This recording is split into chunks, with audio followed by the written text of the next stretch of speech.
Good evening, my dears. It's Alana, rhymes with Nirvana, mental health and happiness coach, here to help you transform chronic feelings of maybe unhappiness, depression, emotional exhaustion, just feeling less than jazzed about life, and to regain your enthusiasm, your joy, your passion, your happiness for life and living. And tonight I want to talk about 3 lies about happiness that you should stop believing right now. And before we do that, I just want to send you a little bit of love. I have here with me a rose quartz. And rose quartz is a crystal that it embodies love and shares love. And I also have with me right here a beautiful rose from my backyard. So rose is one of the most high frequency energies. So here to uplift you and inspire you toward greater ease, peace, joy, and happiness in your life. And to talk about 3 lies that maybe you've believed about happiness that you would do well to stop believing now. So first lie, number 1, that feeling unhappy means there is something wrong with you. What if unhappiness is just like every other emotion? Even depression is like every other emotion, and it has a purpose and it has a cause and it has a reason that it's showing up in your life. And when you understand what is behind your unhappiness, then you can shift or change it. There's not anything fundamentally wrong with you when you're unhappy. It doesn't mean that you're broken, doesn't mean that you're screwed up, doesn't mean that you have a, quote, disorder. It means there's something to look at, something to pay attention to. What would happen if you stopped believing every time that you're unhappy that there's something wrong or something you need to fix or something out of sorts with you? And in our culture, in this society, we put so much emphasis on being happy all of the time. And ironically, the inability to feel all of your emotions, including sadness, including unhappiness, including anger, grief, all of those things, and always pushing yourself only to feel happy, keeps you from your core true happiness, from that deeper sense of peace and well-being in your life. It was when I finally allowed myself to have access to all of my emotions and to not judge myself for them and not judge myself for feeling sad one day or wanting time, feeling maybe a little unhappy and just wanting to spend time by myself or whatever that was, that I started to have more space for true happiness and true joy. When you only focus on happiness and you only focus on feeling positive, you're doing yourself a disservice. You're cutting yourself off from the full expression of life and ultimately from your deep, true well-being and happiness in your life. So that's lie number 1, that feeling unhappy means that there's something wrong with you and that you need to be happy all the time.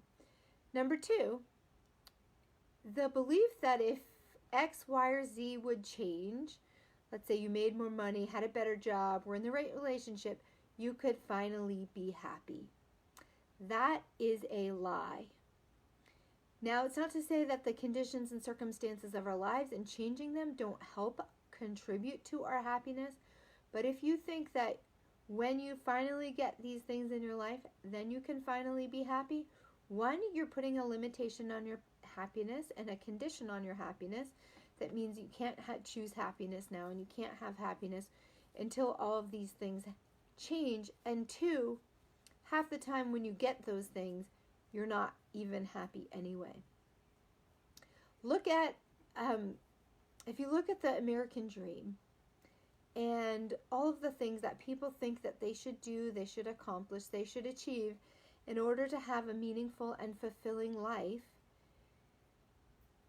the house, the job, the family, the kids, and then how many people get to midlife and have a midlife crisis because they have accomplished and achieved all of those external things that they thought would finally make them happy, and they're still not happy.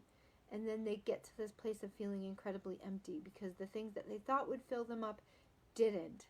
So And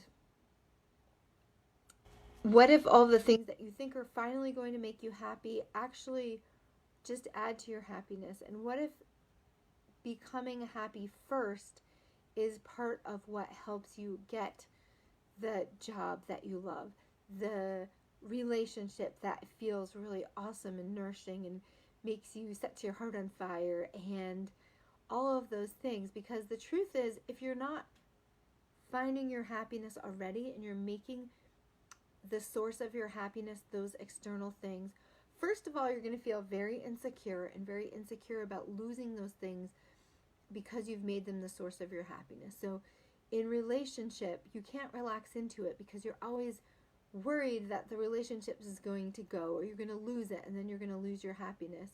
Or honestly, I found that my enjoyment of a relationship is way more when I get to a place of feeling happy. And I've certainly bought the story and the lie that relationship, like somebody loving me, having a relationship was going to finally change my life. And honestly, when I spent a year committed to finding my own joy and being happy in myself, the really funny thing that happened was I would want relationship when I wasn't feeling very happy and I wasn't feeling very good, and I would think that it was going to help me get to a better place. But as soon as I got myself to a place of feeling truly happy and truly joyful and truly exuberant about my life, then I wasn't so sure about relationship. I wasn't sure it was going to do what I wanted it to do for me. And then I realized, what I really desire is myself and my own joy and my own happiness. And then I know that when I approach relationship from that place of filling myself up with happiness and joy, it's going to be so, so much better.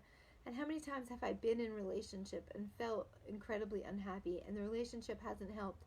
And even now, I started seeing someone, and honestly, when I'm not feeling happy, I actually want to withdraw from the relationship and go find my joy again and come back to the relationship from a place of joy. So that's line number 2, that you think that X, Y, or Z, if X, Y, or Z, whatever it is for you, would change in your life, then you could finally be happy. Now, ironically, number 3 is going to sound like it's contradicting that, but it's not. Yes, your happiness is something that you can cultivate inside of yourself, and if you look outside of yourself to find it, it's going to be conditional, and often you're going to be disappointed and feel insecure about it. But to believe that you are the source of all of your unhappiness, and that if you could just fix you could finally be happy, is also a lie. We are perpetually affected by the world around us, by the people around us, by the context and conditions of our lives.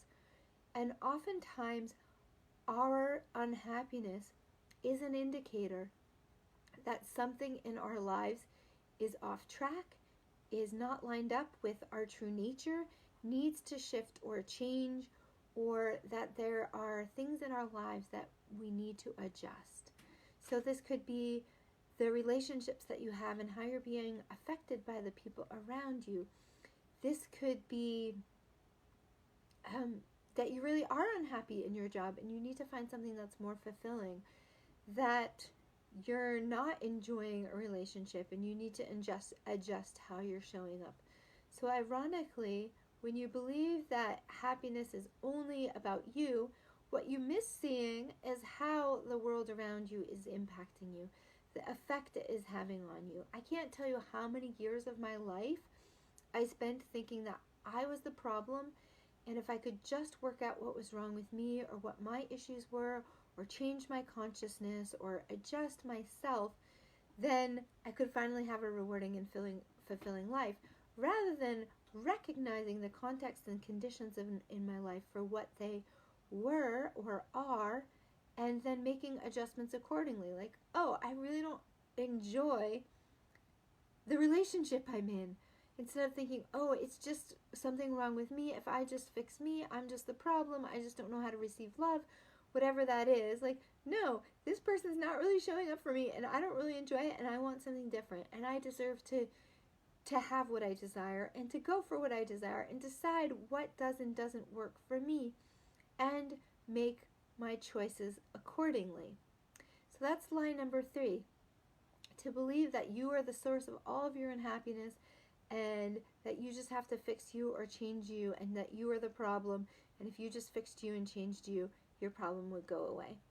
So here, those are 3 lies that you should stop believing right now if you want to get to a place of feeling truly happy.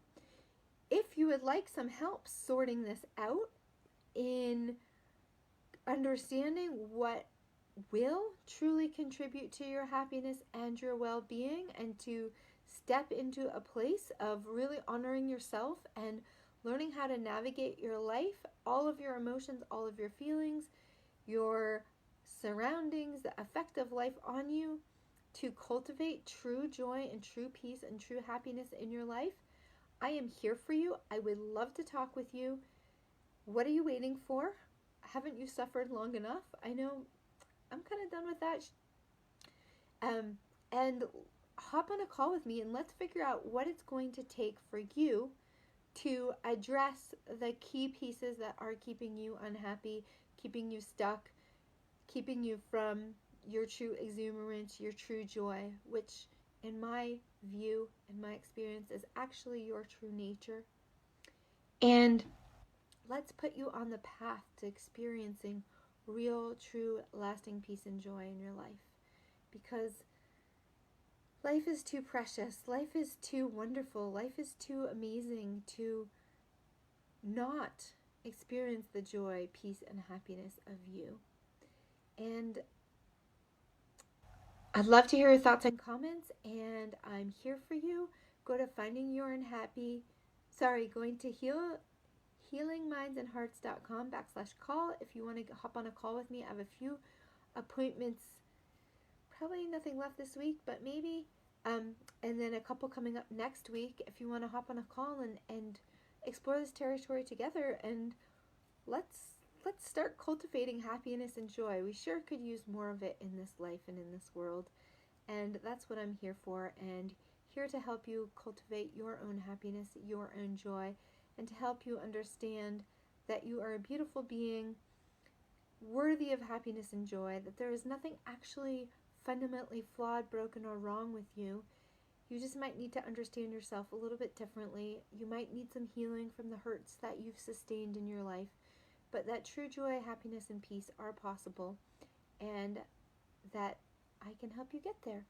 So I look forward to talking with you in the group, on a call, in your posts, and always available for your thoughts and questions. And I will be back again soon with more. And thanks for showing up. Thanks for being you. And I will see you again soon. Have a beautiful evening. Oh, and sending you beautiful love energy from my rose quartz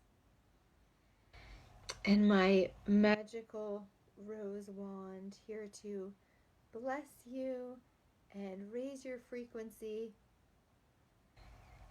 When I smell this rose, it's like my whole spirit is uplifted.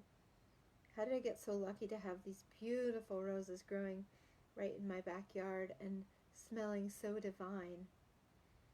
So I'm sending you that energy. What connects you with your divine essence, with your soul, with your happiness, your peace, your joy?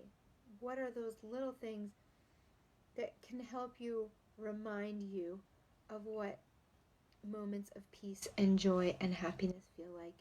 And what if you could continue to expand that out and make it more of your life, more moments of your life filled with love, peace, joy, and happiness? Even if you've experienced it just one moment in your life, grab onto that moment and let it expand for you. Let it infill your entire being, and let that be your lived reality. Have a beautiful evening, and I'll talk to you again soon. Bye for now.